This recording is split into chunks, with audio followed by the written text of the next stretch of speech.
Never thought I would say this, but it's actually an amazing day to be a renter in New York City. New Yorkers are saying goodbye to broker fees. If you hire a service, you pay for it, period. Whoever hires a broker in the city of New York pays the broker fee. Yeah.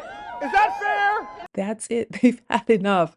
I know for other people who live in other states, it seems like, what are you talking about, broker fees? If you're considering moving to New York City, I only have one piece of advice for you, which is to please have at least 10K saved up. That is the absolute bare minimum because I just finished signing my lease, and as soon as I signed my lease, in 24 hours, they wanted me to send my first month's rent, my security deposit, which is just another month's rent, and a broker's fee, which is also like pretty much a month's rent, which was kind of crazy to me because I live in DC right now, and my security deposit in DC was like $250. Well, if you live in New York, you know that to rent an apartment, typically you have to pay first month's, last month's, and a broker fee. And broker fees are usually 1 month of the rent of the apartment.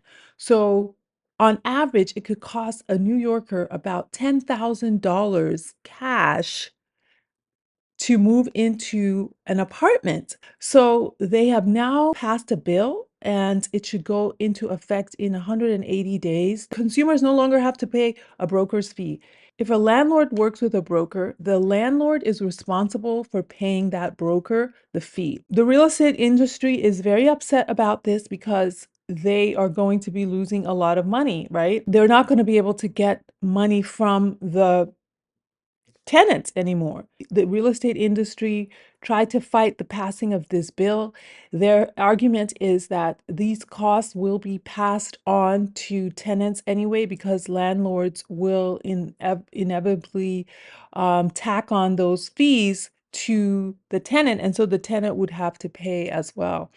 I mean, that could be true. The tenant would have to pay, but it's not something that the tenant would have to pay immediately, right? This is something that they would pay over time.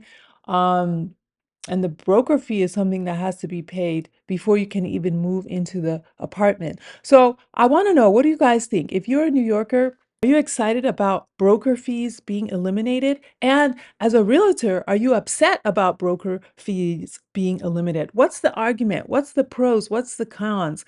Leave your comment below and let's continue this discussion in the comment section. Are we going to be better off without broker's fee, or are we going to regret this bill? I know there's been other passing of bills in New York that have greatly impacted tenants, and this could be another one of them. So leave your comments below.